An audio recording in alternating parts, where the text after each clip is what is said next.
Praise the lord. దేవుని నామానికి మహిమ కలుగును గాక. ఓకే, 50 days ఫాస్టింగ్ ప్రేయర్లో వీఆర్ 30th day, 38వ రోజులో ఉన్నాము. అందరి బట్టి దేవుని స్తోత్రం. Let's go to the prayer.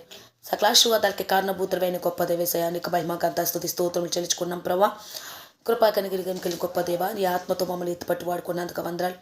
నీ అభిషేకంతో నింపండి, గొప్ప కార్యములు చేసే సంఘంలో జరిగించమని యేసునామములో ప్రార్థిస్తున్నాం పరమ తండ్రి, ఆమేన్. ఓకే, చాలాసార్లు మనము ఎదుటివారిని ఎక్కువగా విమర్శిస్తూ ఉంటాం. అంటే వారు చేసిన పనులు బట్టి కానీ, వారు చేసిన తప్పిదాలను బట్టి కానీ, కొన్నిసార్లు వారు తప్పు చేయకపోయినా సరే వారు తప్పు చేసినట్టుగా ఎదుటివారిని మనం విమర్శిస్తూ ఉంటాం. కానీ దేవుడి బిడ్డలకి ఈ గుణలక్షణం అనేది ఉండకూడదు. యాక్చువల్లీ 100 98% విమర్శ చేసేవాళ్ళే ఉంటారు. ఒక 2% మాత్రమే మనకెందుకులే, మనం ఏమన్నా పర్ఫెక్టా, వాళ్ళని మనం విమర్శ చేయడానికి, వారిని మనం తిట్టడానికి అన్నట్లుగా వదిలేస్తారు. కానీ కొంతమంది మాత్రం, చాలామంది, ఆల్మోస్ట్ ఆల్ ద పీపుల్ ఏంటంటే ఎక్కువ విమర్శే చేస్తారు. ఎక్కువ విమర్శ చేయటం, ఎదుటి వారిని హేళన చేయటం, ఎదుటివారి గురించి తప్పుడుగా మాట్లాడడం, ఎదుటి గురించి చెప్పుడు కొట్టు మాటలు మాట్లాడడం, ఇలాంటి గుణలక్షణాలు కలిగి ఉంటారు. కానీ దేవుడి బిడ్డలుగా మనం ఎప్పుడు కూడా ఎదుటివారికి విమర్శ చేసేటువంటి గుణలక్షణం ఉండకూడదు. ఎందుకు అంటే ప్రతి ఒక్కరిని కూడా దేవుడు తన ప్రేమతో సృజించారు. సో భూమి మీద అందరినీ దేవుడు ప్రేమతోనే సృజించారు. కాబట్టి వారిని జడ్జి చేసేదైనా, లేదంటే వారి మీద తీర్పు తీర్చేదైనా, వారి మీద నిందించేదైనా, లేదంటే వారిని తిట్టాలన్నా, కొట్టాలన్నా, చెయ్యాలన్నా దేవునికి మాత్రమే తప్ప ఇంకా మనుషుడు ఎవ్వరికి కూడా ఎదుటివాని మనిషి మీద అధికారం లేదు. హల్లెలూయా. అందుకని విమర్శ చేసేటువంటి గుణలక్షణం దేవుడి బిడ్డలుగా మనకు ఉండకూడదు. ఇర్మియా గ్రంథము 9వ అధ్యాయము 4-5 వచనాలు చదువు. మీలో ప్రతివాడును తన పొరుగువాని విషయమై జాగ్రత్తగా నుండెను. ఏ సహోదరుడు అయినను నమ్మకుడి నిజముగా ప్రతి సహోదరుడును తంత్రగొట్టై తన సహోదరుని కొంపముంచును. ప్రతి పొరుగువాడును కొండెములు చెప్పుటకై తిరుగులో చూడండి. ఇక్కడ దేవుని వాక్యమే చెప్తుంది, ఏ సహోదరుని కూడా నువ్వు నమ్మొద్దు. ఎందుకంటే ప్రతి ఒక్కరు కూడా తంత్రే గొట్టై అంటే ఏంటి, లేని మాటలన్నీ చెప్పి విమర్శ చేయటం, వీళ్ళు అలాంటి వాళ్ళు అని ఎదుటివారిని ద్వేషించటం, ఎదుటివారిని నిందించడం, లేదంటే ఎదుటివారి మీద చాడీలు చెప్పటం, కొండెములు చెప్పేవారు ఉన్నారు. కాబట్టి నీ పొరుగు వానితో బహు జాగ్రత్తగా ఉండని దేవుడు చెప్తున్నారు. చాలామంది ఏంటంటే, నా ప్రాణం ఇచ్చేస్తాను, నాకు అంత ఇష్టం నా స్నేహితుడు అంటే, నా బంధువులు అంటే నాకు ఎంత ఇష్టం, నా సొంత వారంటే నాకు అంత ఇష్టం, ఇట్లా కొంతమంది చెప్తూ ఉంటారు. ఎంత ఇష్టమైనప్పటికీ కూడా ప్రతి ఒక్కరితో కూడా చాలా జాగ్రత్తగా ఉండాలి. మనము కూడా ప్రతి ఒక్కరితో జాగ్రత్తగా ఉండాలి. ప్రతి ఒక్కరితోని జాగ్రత్తగా ఉండాలి. జాగ్రత్తగా కూడా ఉండటం, మాట్లాడడం కూడా చేయాలి. అంటే ఎదుటివారి పట్ల మనం జాగ్రత్తగా ఉండాలి. మనము కూడా ఎలాగంటే, ఎదుటివారు ఎందుకు ఎదుటివారితో జాగ్రత్తగా ఉండాలంటే, కొన్నిసార్లు మనం చెయ్యని తప్పుదాలను బట్టి మనం విమర్శ చేస్తూ ఉంటారు. ఇంకొకటి, ఎదుటివారితో మనం జాగ్రత్తగా ఉండాలి అంటే, ఎదుటివారు తప్పు చేసినా చేయకపోయినా కూడా నింద వేసే గుణలక్షణం మనకు ఉంటుంది, విమర్శ చేసే గుణలక్షణం ఉంటుంది. సో ఆ గుణలక్షణం మనలో పని చేయకుండా ఎదుటివారి పట్ల ఆ విధంగా కూడా మనం జాగ్రత్తగా ఉండాలి.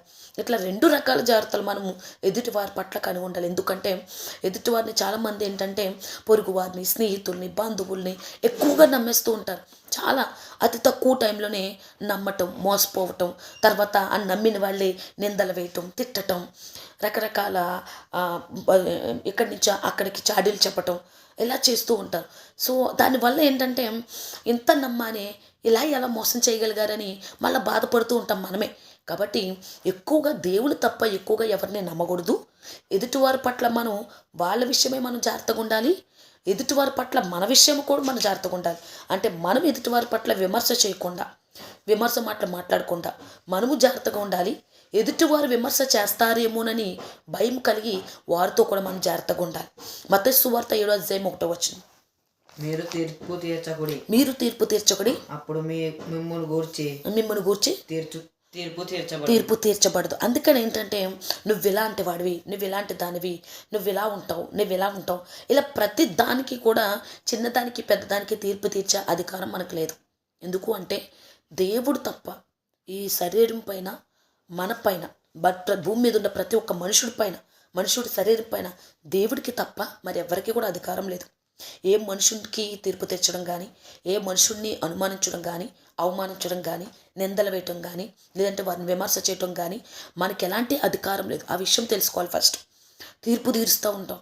అలాంటి తీర్పు తీర్చేటువంటి గుణ లక్షణం మనకు ఉండకూడదని దేవుడు మాట్లాడుతున్నారు. హల్లెలూయా. అందుకని దయచేసి గమనించండి. ఒక్కవేళ ఎదుటివారి పట్ల మనము తీర్పు తీరిస్తే మన పట్ల దేవుడు తీర్పు తీరుస్తాడు. ఎదుటివారి పట్ల తీర్పు తీర్చకపోతే దేవుడు మన పట్ల కూడా అదే ఏంటి విత్తుతామో అదే కోసుకుంటాం. అందుకని ఏంటంటే మ్యాక్స్ ఏంటంటే బయట వాళ్ళు ఒకవేళ మన ఎదురుగుండా తప్పు చేసినప్పటికీ కూడా దేవుడి దగ్గర పెట్టాలి, కానీ ఆ తప్పును మళ్ళా రెండింతలుగా మోపు చేసి ఎదుటి వారిని చెప్పటం, లేదంటే వారి ముఖం మీద వారిని విమర్శ చేయటం, వారి ముఖం మీద వారిని ద్వేషించటం, అసహించుకోవటం, లేదంటే హేళన చేయటం, ఇలాంటి పనులు మాత్రం మనం చేయకూడదు. ఎందుకంటే ఇది చాలా ప్రమాదానికి గురి చేస్తుంది. ఎవరికి కాదు, మనమే విమర్శ చేస్తే తిరిగి అదే పంట మనం కోసుకుంటాం. ఎదుటివారిని మనం బాధ పెడితే తిరిగి అదే బాధను మనం పొందుకుంటాం. కానీ వీలున్నంత మట్టుకి మనం ఎదుటివారి పట్ల మనం ఏం చేయాలంటే మంచితనమే కలిగి ఉండాలి. వాట్ ఎవర్ దేర్ క్యారెక్టర్, అంటే వాళ్ళు ఏమైనప్పటికీ, వాళ్ళ క్యారెక్టర్ ఏదైనప్పటికీ కూడా మనం ఏం చేయాలా?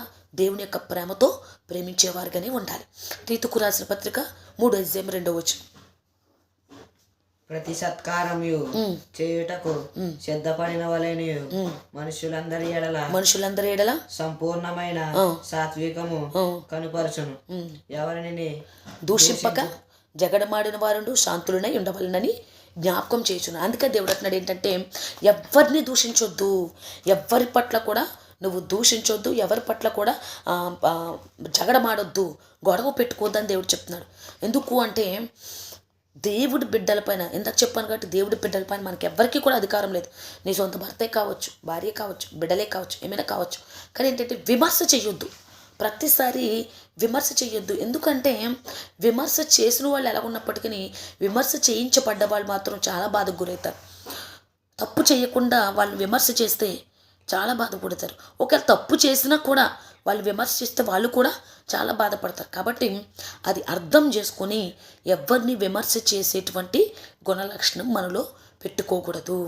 కుదిరితే రోమీయులకు రాసిన పత్రిక 12:18 అన్నాడు, కుదిరితే శక్యమైతే మనం సమస్త మనుషులందరితో కూడా సమాధానంగా ఉండటం అలవాటు చేసుకోవాలి. అంతేగాని చీటికి మాటికి తిట్టడం, విమర్శ చేయటం, వాళ్ళని ద్వేషించడం, దూషించటం, ఇలాంటి గుణ లక్షణాలు దేవుడి బిడ్డలుగా మనకు ఉండకూడదు. కుదిరితే సమానత్వం కలిగి, శాంతి కలిగి ఉండి, ప్రేమ కలిగి ఉండి వారితో మంచిగా మాట్లాడటం, వారు ఉన్నంతసేపు కూడా నేను వారిని సంతోషపరచటం అనే గుణ లక్షణాలు మాత్రమే మనము అలవర్చుకునే వారిగా ఉండాలి. హల్లెలూయా. పరిశుద్ధమైన మాటలు దేవుడు దీవించును గాక. God bless you all. See in the next time. Praise the lord.